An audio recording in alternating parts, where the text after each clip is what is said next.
नमस्कार। चलिए आज आधुनिक भारतीय इतिहास के एक ऐसे चैप्टर को खोलते हैं जिसने साउथ इंडिया का नक्शा हमेशा हमेशा के लिए बदल कर रख दिया।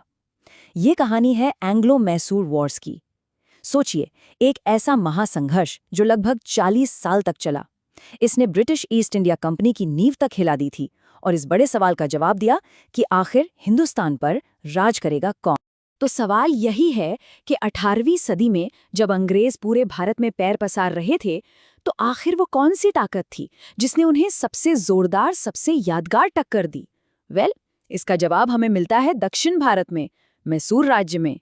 तो चलिए कहानी के पहले हिस्से पर आते हैं। जरा 18वीं सदी के भारत को इमेजिन कीजिए। ये वो दौर था जब मुगल सल्तनत का सूरज बस डूब ही रहा था और उसकी राख से कई नई रीजनल पावर्स जन्म ले रही थी, और उन्हीं में से एक था मैसूर। देखिए, जब दिल्ली में मुगल बादशाह कमजोर पड़ने लगे तो पूरे देश में एक तरह का पावर वैक्यूम सा बन गया, और इसी मौके का फायदा उठाया साउथ में मैसूर ने, जो एक नई जबरदस्त ताकत बनकर उभरा। और ये कोई आम रियासत नहीं थी, नहीं, ये एक ऐसी पावर थी जो मॉडर्न सोच और मिलिट्री के दम पर इतिहास लिखने को तैयार थी। और मैसूर का ये टकराव अंग्रेजों से कोई छोटी मोटी झड़प नहीं थी। ये तो एक पूरी पीढ़ी तक चलने वाला संघर्ष था, जिसमें एक नहीं, दो नहीं, बल्कि 4 भयंकर युद्ध हुए। ये पूरी कहानी 1767 से शुरू होती है और 1799 में जाकर खत्म होती है। तो चलिए एक-एक करके इन युद्धों की कहानी में उतरते हैं। मैसूर के जबरदस्त ट्रांसफॉर्मेशन के पीछे सिर्फ एक दिमाग था, हैदर अली का। 1761 में पावर में आते ही उन्होंने एक बात साफ साफ समझ ली थी कि अंग्रेजों की असली ताकत उनकी मॉडर्न आर्मी है। तो उन्होंने एक ऐसा दांव खेला जिसने अंग्रेजों की रातों की नींद हराम कर दी। उन्होंने अंग्रेजों के सबसे बड़े दुश्मन यानी फ्रांसीसियों से हाथ मिला लिया और उनकी मदद से अपनी सेना को यूरोपियन स्टाइल में तोपों, बंदूकों और ट्रेनिंग से लैस करना शुरू कर दिया। ये अंग्रेजों के लिए एक खुला सीधा खतरा। और बस यहीं से शुरू होती है हैदर अली की असली चुनौती। उन्होंने सिर्फ अपनी सेना ही नहीं बनाई, बल्कि ईस्ट इंडिया कंपनी के बढ़ते हुए दबदबे को सीधे सीधे ललकारना शुरू कर दिया। तो पहले युद्ध की बिसात तब बिछी जब अंग्रेजों को ये एहसास हो गया कि हैदर अली का बढ़ता कद उनके लिए एक बहुत बड़ा खतरा है। उन्होंने अपनी सबसे पुरानी और सबसे कारगर चाल चली, डिवाइड एंड रूल। उन्होंने हैदर के पड़ोसियों यानी मराठों और हैदराबाद के निजाम दोनों को अपने साथ मिला लिया। अब जरा सोचिए, कागज पर तो ये एक ऐसा गठबंधन था जिसके सामने हैदर अली का टिक पाना लगभग नामुमकिन था। लेकिन हैदर अली सिर्फ एक बेहतरीन योद्धा ही नहीं थे, वो एक शातिर डिप्लोमैट भी थे। जब उन्होंने देखा कि वो 3 तरफ से घिर चुके हैं, तो उन्होंने जंग के मैदान से पहले दिमाग की जंग लड़ी।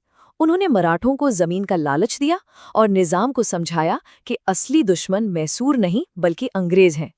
और जानते हैं क्या हुआ? उनका ये दांव एकदम सटीक बैठा।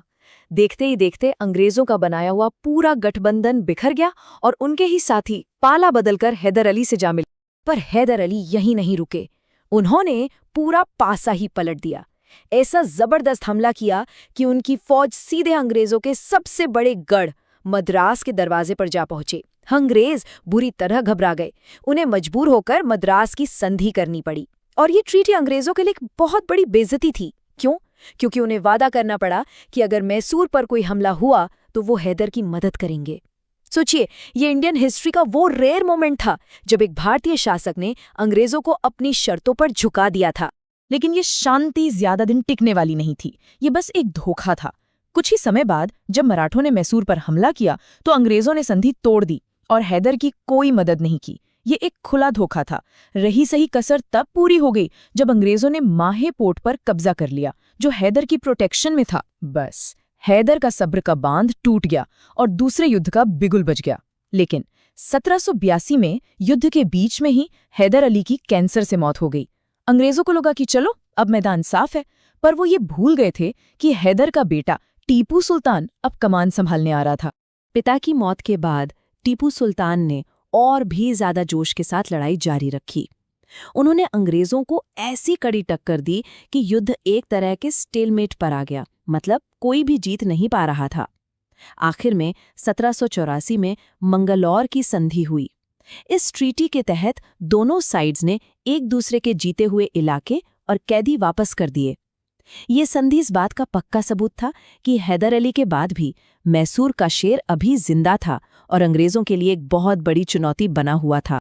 तो अब कहानी का फोकस पूरी तरह से टीपू सुल्तान पर आ जाता है, वो शासक जिसे दुनिया टाइगर ऑफ मैसूर के नाम से जानती थी, और उनका संघर्ष उनके पिता से भी कहीं ज्यादा कड़ा और निर्णायक होने वाला था। वैसे बाप और बेटे के स्टाइल में जमीन आसमान का फर्क था। हैदर अली एक बहुत ही प्रैक्टिकल और शातिर डिप्लोमेट थे, जो हालात की नब्ज देखकर अपनी चाल चलते थे। वहीं टीपू एक विजनरी और जुनूनी योद्धा थे। हैदर ने आर्मी को मॉडर्न बनाया, सही है, लेकिन टीपू ने उसी आर्मी के दम पर एक बहुत बड़ा सपना देखा। सपना था अंग्रेजों को हिंदुस्तान से पूरी तरह बाहर निकालने का। और इस सपने को पूरा करने के लिए उन्होंने फ्रांस और यहाँ तक कि टर्की से भी मदद मांगी। तीसरे युद्ध की चिंगारी भड़की टीपू के एक कदम से। उन्होंने त्रावणकोर पर हमला कर दिया, जो कि अंग्रेजों का एक सहयोगी राज्य था। बस अंग्रेजों को तो जैसे टीपू पर हमला करने का बहाना ही मिल गया, और इस बार वो कोई चांस नहीं लेना चाहते थे। उन्होंने अपने सबसे बड़े कमांडर लॉर्ड कॉर्नवालिस को खुद मैदान में सेना लीड करने के लिए भेजा। इस युद्ध में टीपू को हार का सामना करना पड़ा, और इस हार की कीमत बहुत बहुत बड़ी थी। अंग्रेजों ने टीपू पर 3 करोड़ रुपए का भारी भरकम हर्जाना ठोक दिया। जरा सोचिए उस जमाने में ये कितनी बड़ी रकम रही होगी। इसका सीधा मकसद था मैसूर की इकोनॉमिक रीढ़ की हड्डी को तोड़ना। लेकिन कीमत सिर्फ पैसों की नहीं थी। इससे भी कहीं ज्यादा जलील करने वाली शर्त ये थी कि जब तक टीपू ये पूरी रकम चुका नहीं देते, तब तक उनके 2 छोटे बेटों को अंग्रेजों के पास बंधक बनाकर रखा जाएगा। ये एक शासक के लिए तो झटका था ही, पर एक पिता के लिए ये कितना बड़ा सदमा रहा होगा। इस युद्ध का अंत हुआ 1792 की श्रीरंगपट्टनम की संधि से, और ये मैसूर के लिए एक तबाही लाने वाली हार थी। टीपू को न सिर्फ भारी हर्जाना देना पड़ा, अपने बेटों को बंधक बनवाना पड़ा, बल्कि उन्हें अपना आधा राज्य भी अंग्रेजों और उनके साथियों को देना पड़ा। मैसूर का साम्राज्य अब बिखर चुका था। और अब हम आते हैं इस कहानी के आखिरी और सबसे ट्रैजिक चैप्टर पर। ये टीपू सुल्तान की अंतिम लड़ाई की कहानी है, और उन युद्धों से निकली उस विरासत की जिसने भारत का भविष्य तय कर दिया। इतनी बड़ी हार के बाद भी टीपू ने हिम्मत नहीं हारी थी, लेकिन अब सीन बदल चुका था। भारत में एक नया और पहले से कहीं ज्यादा एग्रेसिव गवर्नर जनरल आ चुका था, लॉर्ड वेलेस्ली। वेलेस्ली ने टीपू के सामने सब्सिडियरी अलायंस या सहायक संधि का प्रस्ताव रखा। ये एक मीठा जहर था। इस संधि का मतलब था अपनी आज़ादी को पूरी तरह से खत्म कर देना। मतलब मैसूर की अपनी कोई फॉरेन पॉलिसी नहीं होगी, राजधानी में ब्रिटिश सेना रहेगी जिसका खर्चा भी मैसूर ही उठाएगा। सीधे सीधे कहें तो अंग्रेजों की पूरी तरह से गुलामी। लेकिन टीपू सुल्तान के खून में गुलामी मंजूर करना था ही नहीं। उन्होंने संधि को सीधे सीधे ठुकरा दिया। उनका वो मशहूर कोट था कि शेर की 1 दिन की जिंदगी गीदड़ की 100 साल की जिंदगी से कहीं बेहतर है। उन्होंने तय कर लिया कि वो अपनी आज़ादी के लिए आखिरी सांस तक लड़ेंगे, और उन्होंने मदद के लिए फ्रांस के नेपोलियन बोनापार्ट और टर्की के सुल्तान तक कुछ चिट्ठियां लिखी। अंग्रेजों ने इसे खुली बगावत माना और मैसूर पर चारों तरफ से हमला बोल दिया। चौथा और आखिरी एंग्लो मैसूर युद्ध शुरू हो चुका था।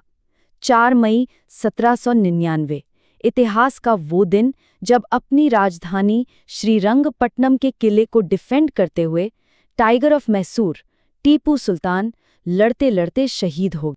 टीपू की मौत के साथ ही मैसूर की आज़ादी का सूरज भी डूब गया।